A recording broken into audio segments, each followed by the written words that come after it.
जय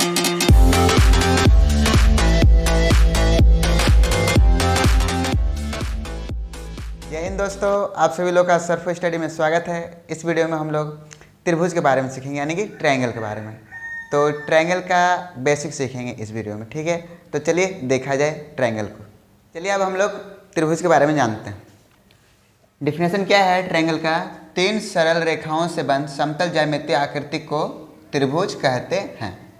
यानी कि त्रिभुज का डिफिनेशन क्या है? तीन सरल रेखाओं से बंध समतल ज्यामितीय आकृति को क्या कहते हैं? त्रिभुज कहते हैं, ठीक है। ये त्रिभुज का डिफिनेशन हुआ। यहाँ पर तीन सरल रेखा आया है। क्या है? तीन सरल रेखा। तो ये सरल रेखा होता क्या है कि यानी कि जो सीधा जाए, कहाँ जाए? सीधा। तो यहाँ पर तीन गो है, यानी कि तीन सरल रेखा। तो कौन कौन होगा? एक यहाँ से यहाँ होगा, एक यहाँ से यहाँ, एक यहाँ से यहाँ। तो ए से लेकर के बी तक एक गया है सरल रेखा, और दूसरा कहाँ से? बी से लेकर के सी तक गया है, और तीसरा ए से लेकर के सी तक गया हुआ। तो कितने सरल रेखा हुए? एक, दो, तीन। तीन सरल रेखा हो गया। इसलिए इसका डिफिनेशन में यहाँ पर तीन सरल रेखाओं से बंध समतल ज्यामितीय आकृति को त्रिभुज कहते हैं। इसलिए यहाँ पर तीन का यूज किया गया है। समझ में आ रहा बात आप लोगों को? ये तीनों को अगर ज्वाइन कीजिएगा तो ये क्या बनेगा? त्रिभुज बनेगा, ठीक है। अब चलते हैं, कुछ और जानते हैं इसके बारे में। तो त्रिभुज के शीर्ष होते हैं। शीर्ष मतलब कि हेड, यानी कि माथा। तो त्रिभुज की कितने माथाएं होती हैं? तो इसके तीन माथा होते हैं, एक इस जगह, एक इस जगह और एक इस जगह। यानी कि त्रिभुज में शीर्ष की संख्या कितनी होती है? तो त्रिभुज में शीर्ष की संख्या भी तीन होती है। यानी कि शीर्ष की संख्या कितनी होगी? तो शीर्ष की संख्या ये भी तीन होगी। कौन कौन? ए, बी और एक सी होगा, ठीक है। ये त्रिभुज के शीर्ष हो गए। कोई आपसे पूछेगा कि त्रिभुज में शीर्ष की संख्या कितनी होती है, तो क्या बता दीजिएगा? इसका आंसर तीन होती है। कौन कौन? तो एक ये रहा, एक ये रहा और एक ये रहा, ठीक। अब आते हैं कोण में। तो त्रिभुज के कितने कोण होते हैं? तो त्रिभुज के तीन ही कोण होते हैं। कितने होते हैं? तीन कोण होते हैं। एक यहाँ, एक इस जगह और एक इस जगह पर। यानी कि त्रिभुज के कोणों की संख्या भी कितनी होती है? ये भी हम लोगों की तीन ही होती है। कौन कौन? Angle A, angle B and angle C, ठीक है। कोई आपसे पूछ ले कि शीर्ष की संख्या कितनी होती है, तो इसका आंसर क्या होगा? तीन। और कोई पूछ ले कि त्रिभुज में कोणों की संख्या कितनी होती है, तो इसका भी आंसर क्या होगा? तीन ही होगा, ठीक है। और आपसे पूछ लिया जाए कि त्रिभुज में कितने सरल रेखाएं होती है, तो इसका आंसर क्या होगा? ये भी तीन ही होगा, ठीक है। अब चलते हैं इसके आगे, यानी कि त्रिभुज में भुजाओं की संख्या कितनी होती है? त्रिभुज के भुजाओं की संख्या कितनी होती है? तो त्रिभुज में भुजाओं की संख्या भी हम लोगों की तीन ही होती है। यानी कि भुजा कितना होगा? ये भी हम लोगों का तीन ही होगा। कौन कौन होगा? एक ये हुआ, एक ये हुआ और एक ये हुआ। यानी कि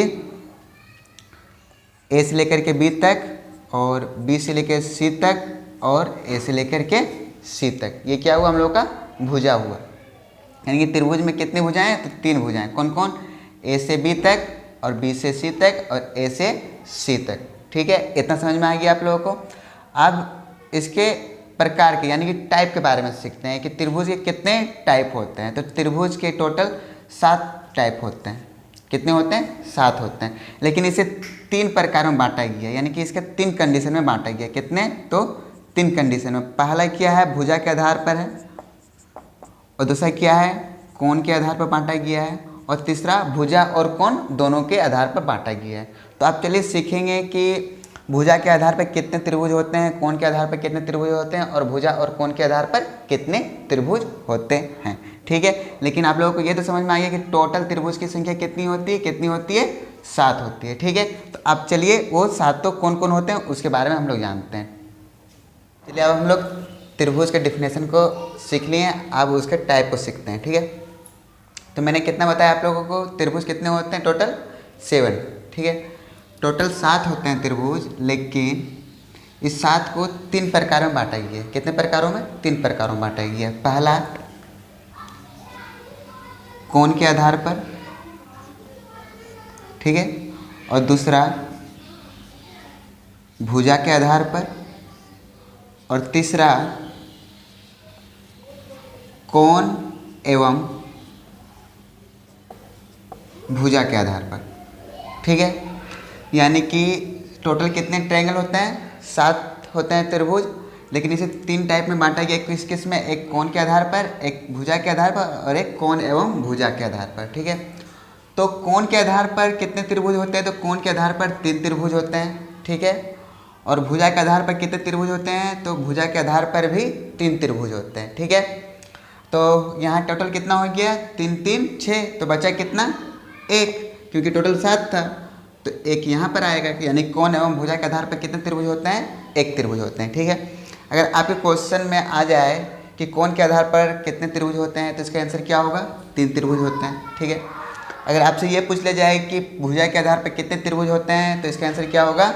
3 होगा। अगर आपसे पूछ लिया जाए कोण एवं भुजा के आधार पर कितने त्रिभुज होते हैं, तो इसका आंसर क्या होगा? 1 होगा। ठीक है, अब आपसे अगर पूछ लिया जाए कि कोण के आधार पर कौन कौन से त्रिभुज होते हैं, तो क्या होगा?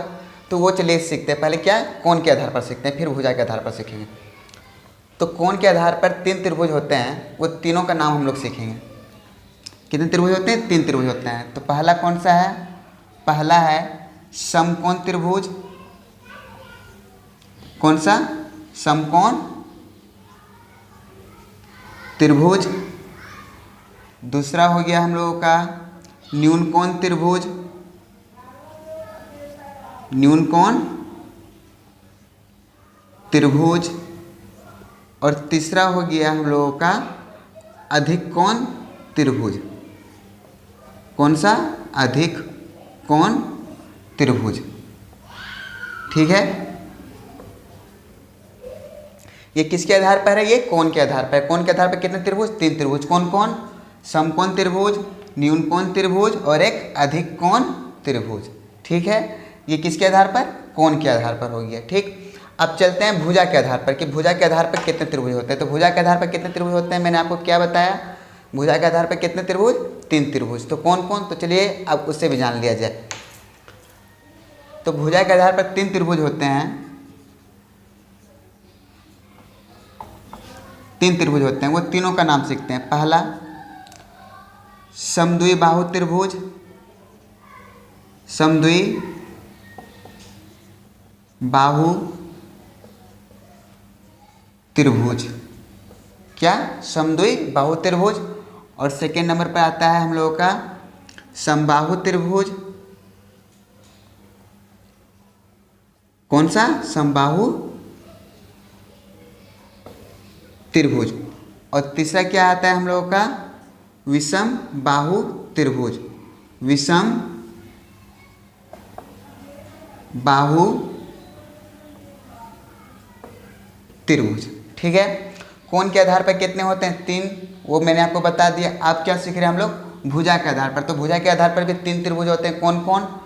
समद्वि बाहु त्रिभुज, समबाहु त्रिभुज और एक विषम बाहु त्रिभुज। ये किसके आधार पर? तो ये भुजा के आधार पर। ठीक है, अब एक मात्र हम लोग का कौन सा बच गया? भुजा एवं कोण के आधार पर। ठीक है, तो भुजा और कोण के आधार पर कौन सा त्रिभुज होता है, वो चलिए सीखते हैं। तो भुजा और कोण के आधार पर कितने त्रिभुज होते हैं? 1 त्रिभुज होते हैं। ठीक है, तो उसका नाम क्या है? चलिए वो देखते हैं हम लोग। भुजा एवं कोण के आधार पर, भुजा एवं कोण के आधार पर कितने त्रिभुज? 1 त्रिभुज। तो उसका नाम क्या है? उसका नाम है समद्वि बाहु, समद्वि बाहु समकोण त्रिभुज। समकोण त्रिभुज। कुछ समझ में आ रहा है क्या? समद्वि बाहु समकोण त्रिभुज, ये एकमात्र ऐसा त्रिभुज है जिसमें भुजा एवं कोण दोनों है। ठीक है, क्योंकि समबाहु किस में आता है? भुजा में आता है। और समकोण किस में आता है? कोण में आता है। इसलिए तीसरे वाले का नाम क्या दिया गया? भुजा एवं कोण के आधार पर। तो भुजा एवं कोण के आधार पर कितने त्रिभुज? 1 त्रिभुज। उसका नाम क्या है? समद्वि बाहु समकोण त्रिभुज। ठीक है, क्लियर है इतना दूर तक?